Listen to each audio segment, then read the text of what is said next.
الحمد للہ وکفیٰ وسلام علی عبادہ الذین اصطفیٰ اما بعد۔ آج کا جو موضوع ہے وہ یہ کہ مفسرین کے درمیان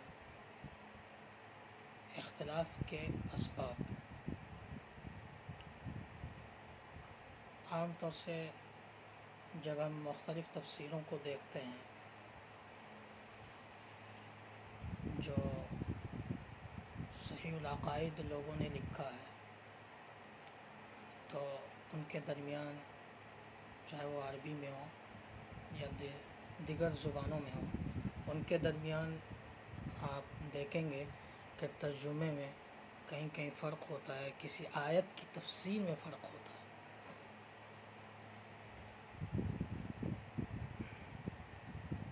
تو ہمیں یہ بات یاد رکھنی چاہیے کہ علماء نے اختلاف کی دو قسم بتلائی ہے۔ ایک اختلاف تضاد ہے، یعنی کہ اگر آپ ایک معنی مراد لیتے ہیں کسی کلمے کا تو دوسرا معنی مراد لینا محال ہو جائے، آپ دوسرا معنی اس کلمے کا نہیں لے سکتے ہیں، تو اس کو اختلاف تضاد کہا جاتا ہے کہ اگر ایک معنی لیا جائے اور دوسرا بھی لینے کی کوشش کریں تو ان دونوں معنوں کے درمیان ٹکراؤ پیدا ہو جائے۔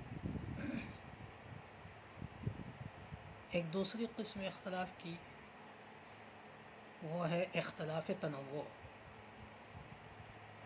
کہ آپ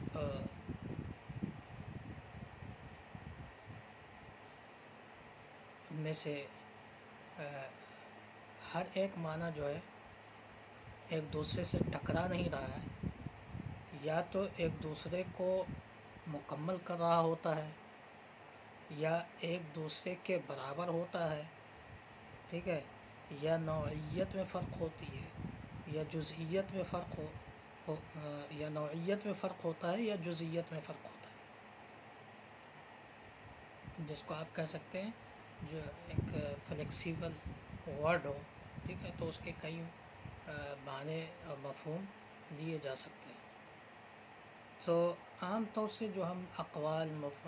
سلف صالحین کے اقوال دیکھتے ہیں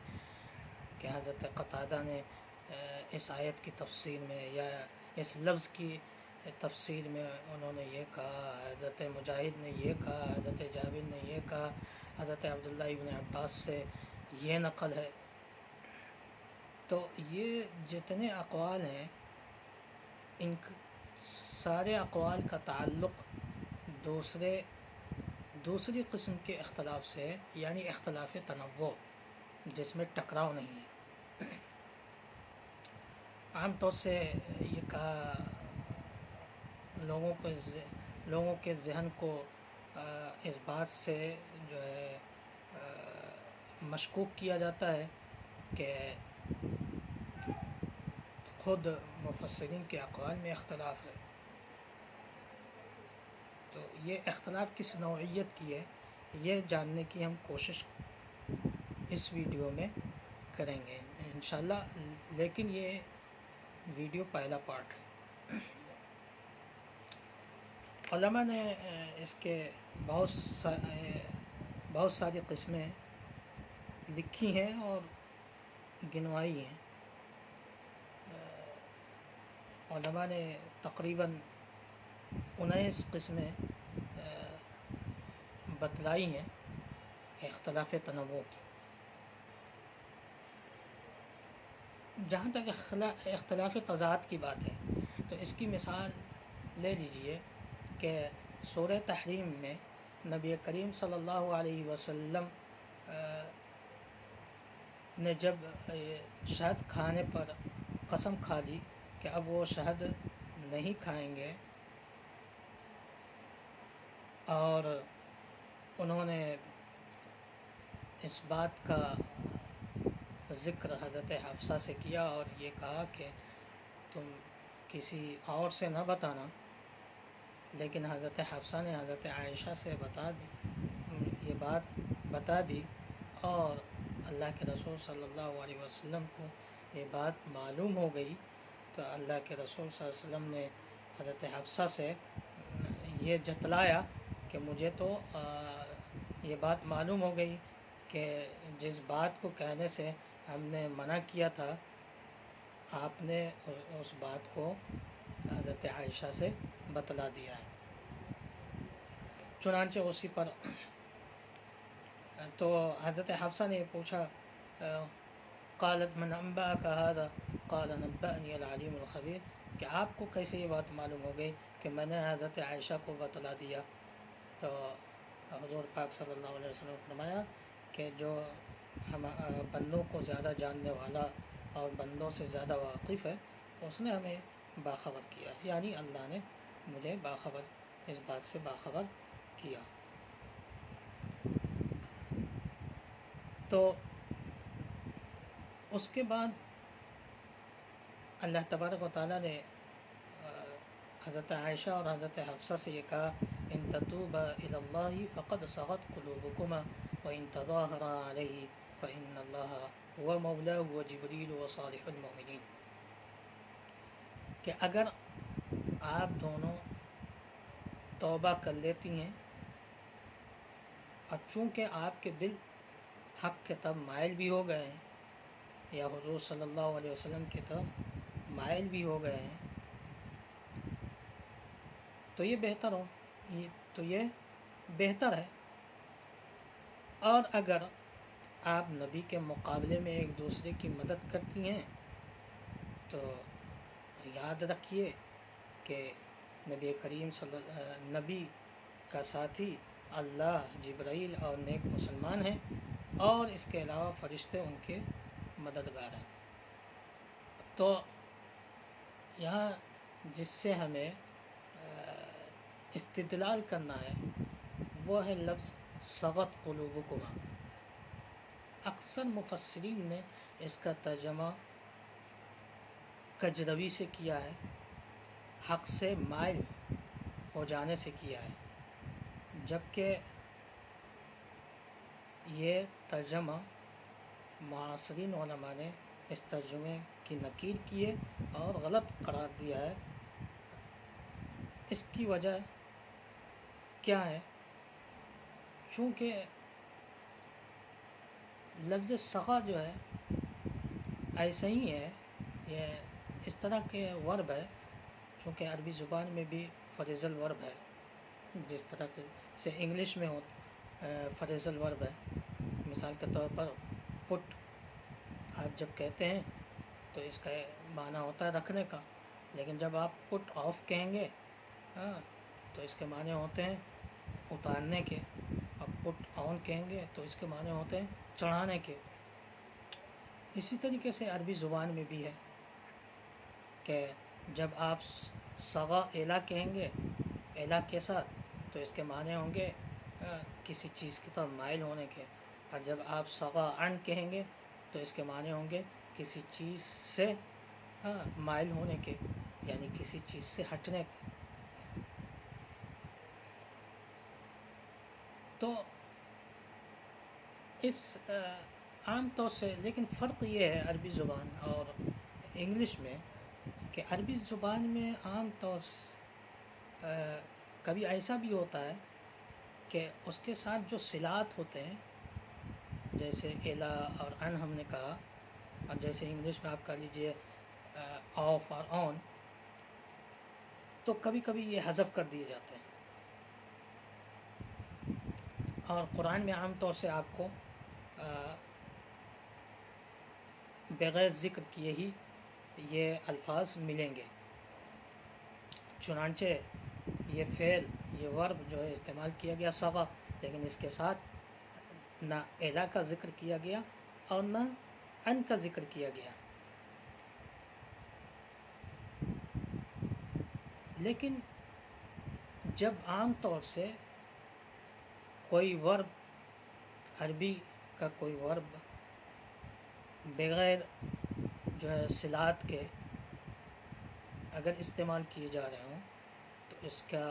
عام طور سے اس کا مفہوم پوزیٹیو ہوتا ہے، ٹھیک ہے،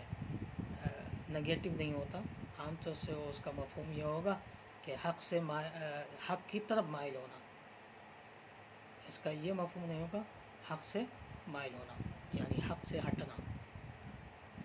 اب یہاں یہ بات ہے کہ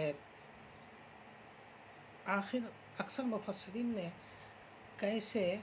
حق سے مائل ہونے کا ترجمہ کیا. تو اس کی وجہ یہ ہے کہ ایک قرأت میں، ٹھیک ہے، پڑھا گیا ہے فقد زاغت قلوبکم، جبکہ بعد میں اس قرأت کی جب چھان بین ہوئی تو پتہ یہ چلا کہ یہ قرأت صحیح نہیں ہے بلکہ یہ قرأت شاذ ہے. یعنی بات کا یہ مفہوم نہیں کہ ابھی چھان بین ہوئی، پہلے ہی جب تحقیق ہوئی تو یہ پتہ چلا کہ یہ قرأت شاذ ہے. چنانچہ مفسرین نے جان بوجھ کر کوئی غلطی نہیں کی تھی، بلکہ انہوں نے یہ بہتر سمجھا کہ چونکہ کوئی ایک قرأت مروی ہے، ٹھیک ہے، تو بہتر یہ ہے کہ اس کا ترجمہ اسی قرأت کے مطابق کیا جائے، چونکہ اس کے ساتھ نہ اس کے جو کنجیکشن ہیں ان کا استعمال نہیں کیا گیا ہے باہر کیف. لیکن یہ جو میں نے مثال دی یہ مثال ہے اختلاف تضاد کی. چنانچہ اب یہ ترجمہ صحیح نہیں مانا جائے گا اگر کوئی یہ کہے اور یہ ترجمہ کرے اس آیت کا کہ اگر تم دونوں اللہ کے حضور توبہ کر لیتی ہیں چونکہ تم دونوں کے دل حق سے ہٹ گئے ہیں یا مائل ہو گئے ہیں، تو پھر یہ ترجمہ غلط ہوگا. بلکہ صحیح ترجمہ یہ ہوگا چونکہ آپ دونوں کے دل حق کی طرف مائل بھی ہو گئے ہیں، ٹھیک ہے. بہرحال اب آتے ہیں اور اس طرح کے اختلاف جو ہے تفسیر کی کتابوں میں بہت ہی نایاب اور بہت ہی کم ہے. اور بقیہ جو اختلافات ہیں، ٹھیک ہے، جو مختلف اقوال ہیں وہ سب دوسری قسم سے تعلق رکھتے ہیں.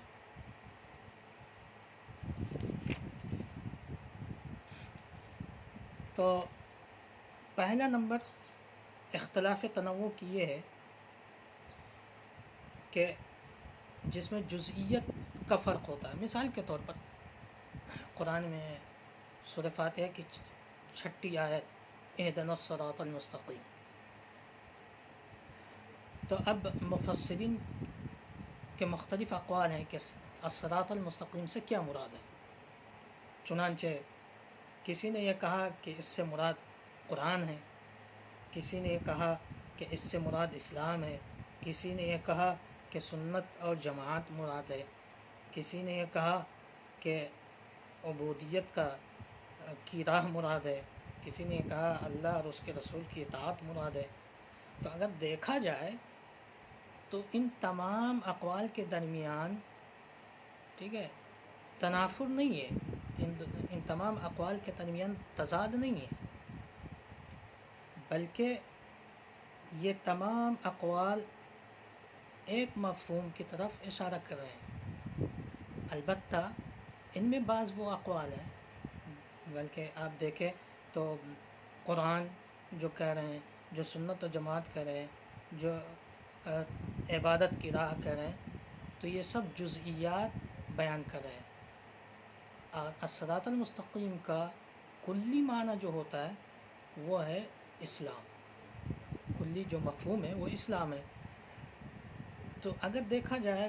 تو جن لوگوں نے قرآن کہا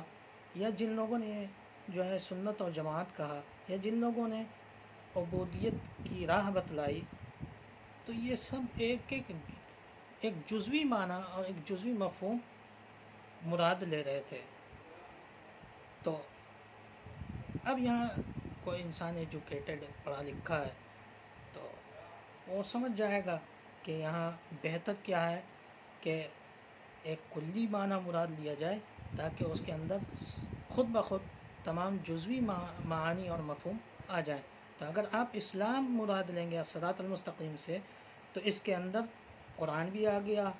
اللہ اور اس کے رسول کی اطاعت، اس اور سنت و جماعت، ساری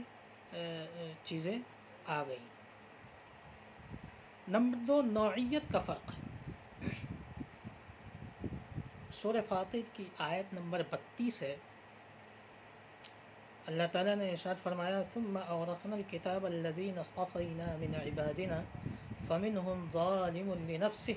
ومنهم مقتصد ومنهم سابق بالخیرات بإذن اللہ. پھر ہم نے کتاب کا وارث ان لوگوں کو بنایا جن کو ہم نے اپنے بندوں میں سے انتخاب کیا، تو ان میں سے کچھ اپنے اوپر ظلم کرنے والے ٹھہرے اور کچھ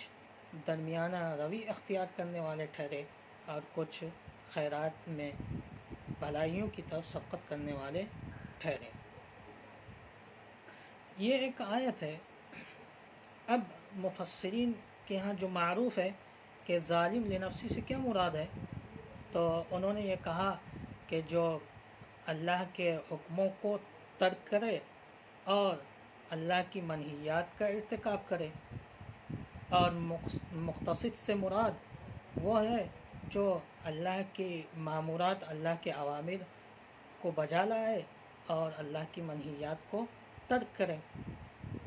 اور سابق فی الخیرات سے مراد، سابق بالخیرات سے مراد وہ ہے جو واجبات کے علاوہ مستحبات کو بھی کرے اور جو ممنوعات ہیں، جو منہیات ہیں، ان کے ترک کے علاوہ وہ شبہات سے بھی بچے. تو یہ مفسرین کے بعض مفسرین کا یہ کہنا ہے اور یہ معروف ہے. اچھا، بعض مفسرین کی عبارت کچھ اور ہے. بعض نے کہا کہ سابق بالخیرات سے مراد جو ہے وہ لوگ جو اول وقت میں نماز پڑھتے ہیں، اور مقتصد سے وہ مراد ہے جو درمیان وقت میں نماز پڑھتے ہیں، اور ظالم لنفسی سے مراد وہ ہے جو نماز کو بالکل آخر وقت میں پڑھتے ہیں. بعض مفسرین نے کہا نہیں، یا انہوں نے دوسری مراد لی. انہوں نے یہ کہا ظالم لنفسی سے مراد جو ہے سود کھانے والا اور زکوٰۃ روکنے والا ہے، اور مقتصد سے مراد زکوٰۃ ادا کرنے والا، سود نہ کھانے والا ہے، اور سابق سے مراد جو واجبات کے ساتھ مستحبات کو بھی اچھی طرح سے ادا کرنے والا ہو. اس طرح کی باتیں مفسرین نے کی. اب جب آپ دیکھیں گے تو اس آیت میں یہ تمام باتیں مراد ہیں. یہ نہیں کہ صرف یہ مراد ہے، یہ مراد ہے، یہ مراد نہیں.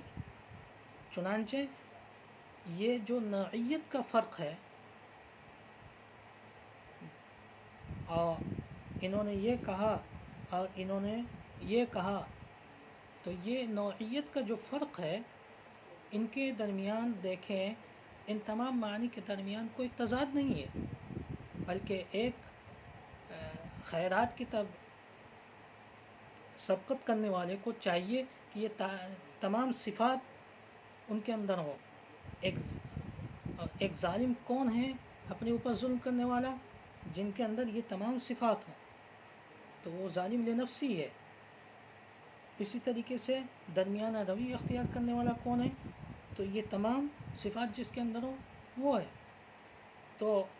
یہ جو نوعیت بیان کی گئی ہے، ٹھیک ہے، مختلف، یہ تمام کے تمام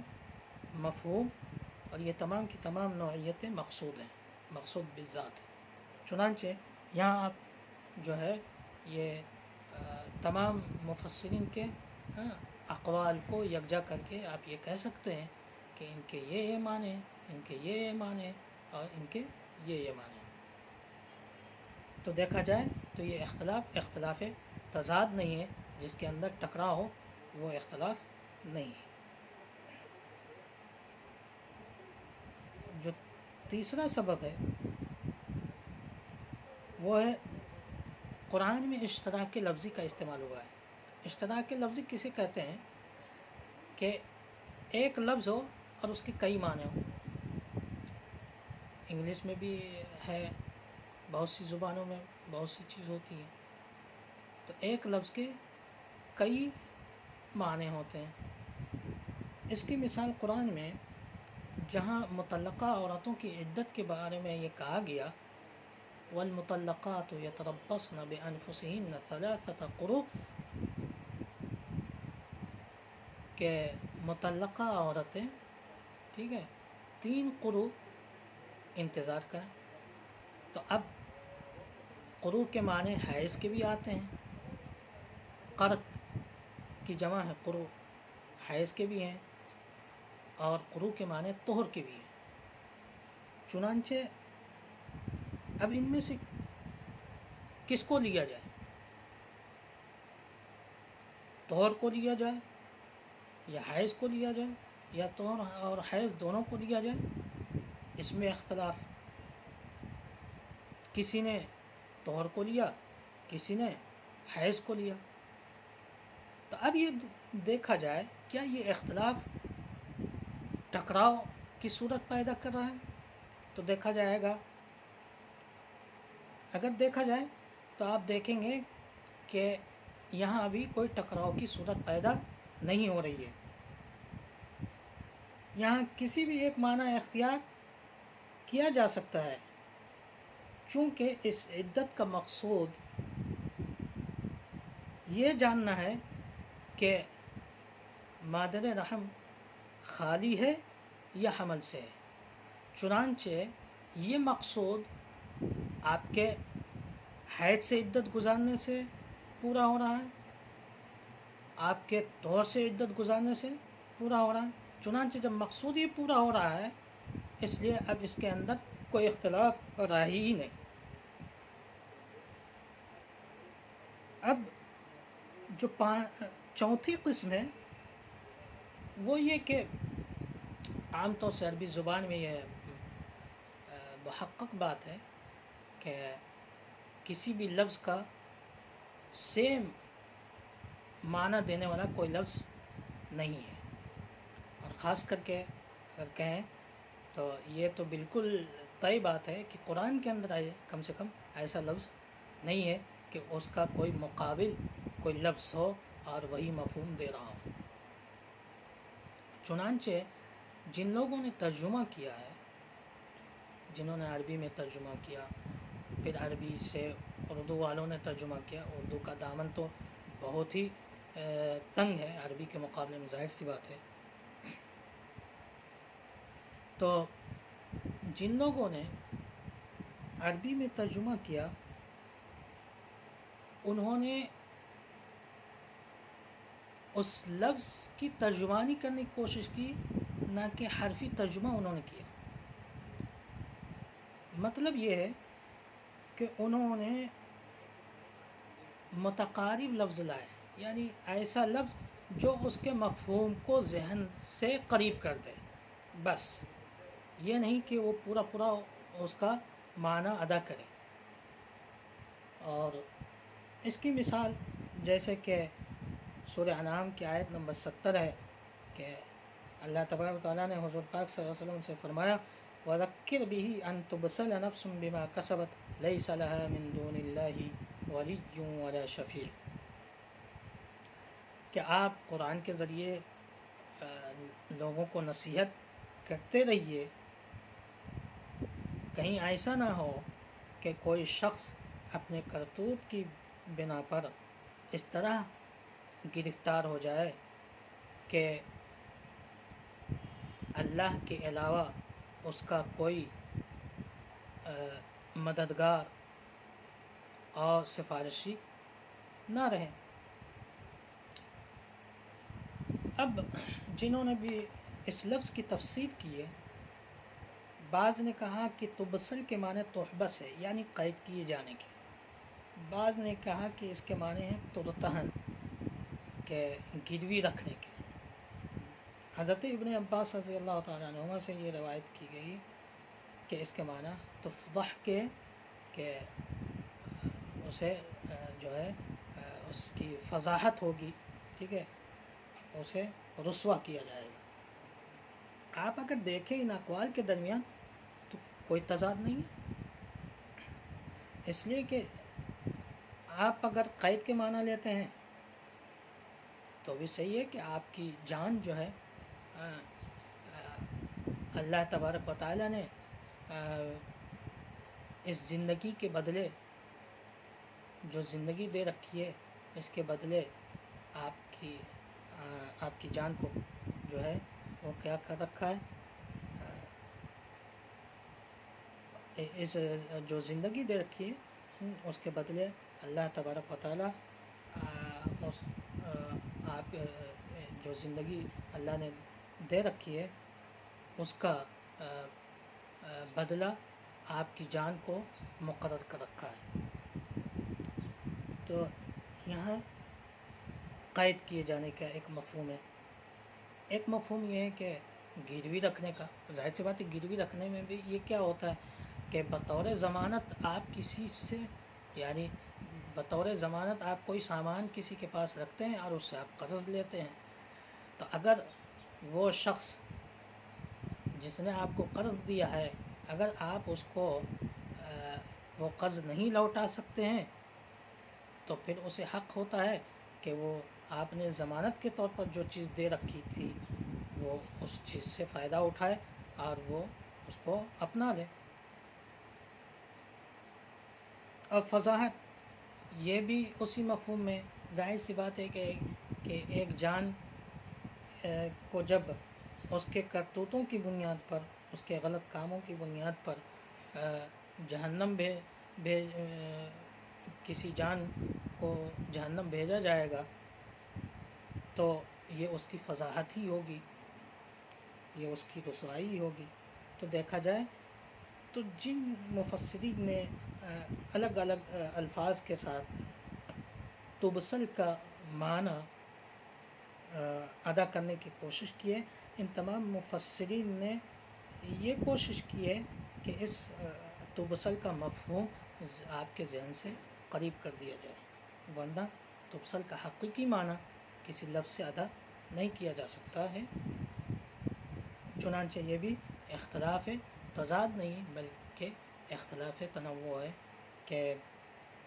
ان تمام اقوال کا مقصود لفظ تفصل کا مفہوم ذہن کے قریب کرنا ہے۔ اب چھٹی چیز اس میں حضرت یوسف علیہ السلام کے بارے میں جیسا کہ قرآن میں آیا کہ زلیخا نے جب آپ کو بہلایا پھسلایا اور دروازہ بند کر دیا اور یہ کہا وقالت حیت لک کہ آجا، میں تیار ہو گئی ہوں، آپ نے فرمایا، آپ تو اللہ کے نبی تھے، آپ نے فرمایا قال معاذ اللہ، اگرچہ اس وقت آپ کو نبوت نہیں ملی تھی، لیکن ظاہر سی بات ہے اللہ شروع ہی سے اپنے انبیاء کرام رضوان اللہ تعالیٰ علیہم اجمعین کو انبیاء کرام علیہم السلام کو بچپن ہی سے کیا کرتے ہیں، محفوظ رکھتے ہیں۔ چنانچہ انہوں نے یہ کہا قال معاذ اللہ کہ اللہ کی پناہ، انہ ربی احسن مثوائے، یہ میرا مالک ہے، اس نے میرا ٹھکانہ درست کیا، مجھے اچھی جگہ عطا کی، انہ لا یفلح الظالمون، ظالم کبھی بھی کامیاب نہیں ہوتے۔ تو اب یہاں دیکھیں کہ انہ ربی، یہ جو ہا ہے، جیسے آپ انگلش میں بولتے ہیں، جسے آپ انگلش میں بولتے ہیں پروناؤن، ٹھیک ہے، یہ وہی ہے جس کو عربی میں اردو میں ہم ضمیر کہتے ہیں، ٹھیک ہے۔ تو اب یہ کہا مفسرین کا اس پر اختلاف ہو گیا کہ اس ضمیر سے کون مراد ہے، چونکہ عزیز مصر نے حضرت یوسف علیہ السلام کو خریدا تھا اور اپنے گھر ان کو رکھا تھا، تو کیا عزیز مصر مراد ہے، یا پھر جو ابھی قریب میں اللہ کا نام گزرا ہے معاذ اللہ انہ ربی احسن مثوایا، وہ مراد ہے؟ تو حضرت مجاہد سے یہ مروی ہے کہ یہاں جو ضمیر ہے وہ زوج المرأہ کی طرف ہے، یعنی زلیخا عزیز مصر کی طرف یہ ضمیر جا رہی ہے، لوٹ رہی ہے۔ چنانچہ ابو حیان جن کی تفسیر ہے البحر المحیط، انہوں نے یہ کہا کہ اس سے مراد ان اللہ ربی احسن مثواي اذ نجانی من الجب واقامنی فی احسن مقام، کہ اس سے مراد، اس ضمیر سے مراد اللہ ہیں، کہ حضرت یوسف علیہ السلام یہ کہنا چاہ رہے ہیں، یعنی یہ کہہ رہے ہیں کہ اللہ نے مجھے اچھا ٹھکانہ عطا کیا، اس بعد اس کے کہ اس نے مجھے کنویں سے بچایا، کہاں میں کنویں میں تھا، اللہ تبارک و تعالیٰ نے وہاں سے نکلوا کر کے مجھے ایک اچھے مقام پر پہنچایا، ایک اچھی جگہ پر پہنچایا۔ اور ابو حیان کی بات زیادہ راجح ہے اور زیادہ مناسب ہے۔ کیوں؟ اس کی کئی وجہ ہے۔ ایک وجہ تو یہ ہے کہ ضمیر کبھی بھی جو ہے نا پرنون، وہ اپنے سے قریب مرجع کی طرف، جو سب سے زیادہ قریب جو مرجع ہوتا ہے، ٹھیک ہے، اس کے طرف اس کو ضمیر لوٹائی جاتی ہے۔ چنانچہ یہاں انہوں نے کہا قال معاذ اللہ انہ ربی احسن مثواي، کہ اللہ کی پناہ، ٹھیک ہے، اللہ نے مجھے اچھا ٹھکانہ دیا۔ چنانچہ انہوں نے یہ کہا کہ یہاں جو ضمیر ہے انہو میں، اس سے مراد اللہ تبارک و تعالی ہے۔ دوسری بات اور اس قول کے راجح ہونے کی بات کیا ہے، وہ یہ کہ حضرت یوسف علیہ السلام کا اللہ کے حقوق کی رعایت کرنا ہی اسی کے ضمن میں بندوں کے حقوق کی رعایت خود بخود داخل ہے۔ تو ایسا مفہوم لیا جائے جو تمام چیزوں کو احاطہ کر لے، وہ زیادہ بہتر ہے۔ چنانچہ مفسرین نے اس یہاں انہو میں ہاں کی ضمیر سے مراد اللہ تبارک و تعالیٰ لیا، اور انہوں نے عزیز مصر کی طرف اس ضمیر کو نہیں لوٹایا۔ بعض مفسرین نے کہا، لیکن جیسا کہ میں نے بتایا کہ کیا وجہ ہے کہ ابو حیان جو ایک بڑے مفسر ہیں، انہوں نے اس ضمیر کو اللہ تبارک و تعالیٰ کی طرف لوٹایا اور اللہ کو اس ضمیر کا مرجع مانا۔ تو یہاں بھی دیکھیں تو معنوی لحاظ سے دیکھا جائے تو عزیز مصر نے بھی جو ہے حضرت یوسف علیہ السلام کے ساتھ اچھا برتاؤ کیا تھا، کہ جب ان کو کنویں سے نکالا گیا اور لوگ بازار میں بیچے تو انہوں نے اس کو خرید کر انہیں اچھا ٹھکانہ دیا۔ تو معنوی لحاظ سے دیکھا جائے اس کی بھی گنجائش ہے، اور لیکن راجح اور قرائن کے لحاظ سے اگر دیکھا جائے تو سب سے زیادہ راجح قول کیا ہے، وہ یہ کہ اس ضمیر کا مرجع جو ہے ریفرنس، وہ خود اللہ تبارک و تعالیٰ ہے۔ تو یہ بات یہاں بھی یہ بات معلوم ہو گئی کہ یہاں جو اختلاف ہے وہ اختلاف تضاد نہیں ہے بلکہ اختلاف تنوع ہے۔ اور آپ کو معلوم ہی ہے کہ عرب جو ہے اس کے لیے بھی کہتے تھے جو کسی کے جو ہے دیکھ بھال کرنے والے ہوتے تھے، یعنی کہ کوئی کسی کا مالک ہوتا تھا، تو چونکہ حضرت یوسف علیہ السلام کو عزیز مصر نے خریدا تھا تو اس حیثیت سے وہ بھی مالک تھے، تو اگر کسی نے اس کا یہ مفہوم لیا، ٹھیک ہے، تو یہ نہیں کہیں گے کہ یہ غلط ہے، بلکہ یہ کہا جائے گا کہ زیادہ بہتر یہ ہے کہ ہاں اللہ کو ہی لیا جائے، اللہ کو اس کا مرجع مانا جائے، چونکہ جب ہم اللہ کو مانیں گے تو حقوق اللہ کی رعایت ہوگی، اور جب حقوق اللہ کی رعایت ہوگی تو خود بخود حقوق العباد کی رعایت ہوگی۔ وہ کس طرح کہ جس وقت زلیخا نے آپ کو بلایا اور آپ پر جو ہے دروازہ زبردستی بند کر دی اور آپ کے ساتھ جو ہے غلط کام کا ارادہ کیا، تو چونکہ آپ نبی تھے، آپ نے یہ کہا قال معاذ اللہ، خدا کی پناہ کہ یہ عمل، یہ کام جس کی طرف تم دعوت دے رہی ہو یہ تو بہت برا کام ہے۔ اور انہوں نے پھر یہ کہا انہ ربی احسن مثوایا، کہ میرے مالک نے تو مجھے اچھا ٹھکانہ دیا کہ میرے ساتھ احسان کیا، اور جب انہوں نے اتنا احسان کیا تو ہم ان کے ساتھ حق تلفی کیسے کر سکتے ہیں، ہم خیانت کیسے کر سکتے ہیں؟ تو دیکھا جائے تو یہ مفہوم بھی صحیح ہے، لیکن ظاہر سی بات ہے یہ سارے مراحل سے جس نے گزارا وہ کون ہے؟ اللہ سبحانہ و تعالیٰ ہے۔ اور جب اللہ کا کوئی انسان اللہ کے حقوق کا خیال رکھے گا تو آٹومیٹک خود بخود وہ جو ہے حقوق العباد یعنی بندوں کے حقوق کا خیال رکھے گا، چنانچہ مفسر ابو حیان نے اس کو ترجیح دیا۔ چھٹا جو سبب ہے وہ اختلاف قراءات ہے۔ ایک آیت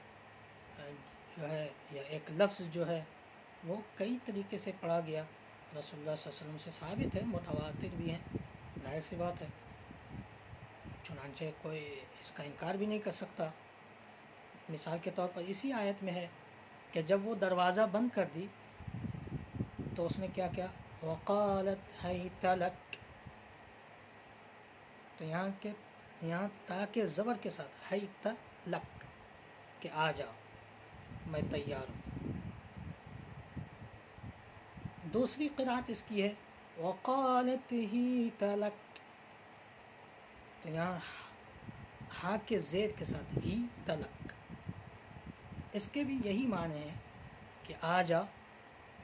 میں تیار ہوں۔ تیسری قرأت ہے وقالت حیت لک، آ جا میں تیار ہوں، یہاں تاکہ ضمے کے ساتھ حیت لک۔ چوتھی جو قرأت ہے وہ ہے ہیت لک۔ تو اب دیکھا جائے تو یہ قرأتیں مختلف ہے، کہیں کہیں ضمہ ہے تو کہیں فتحہ ہے، کہیں کسرہ ہے، یعنی کہیں زبر ہے، کہیں زیر ہے، کہیں پیش ہے۔ تو یہ ساری قرأت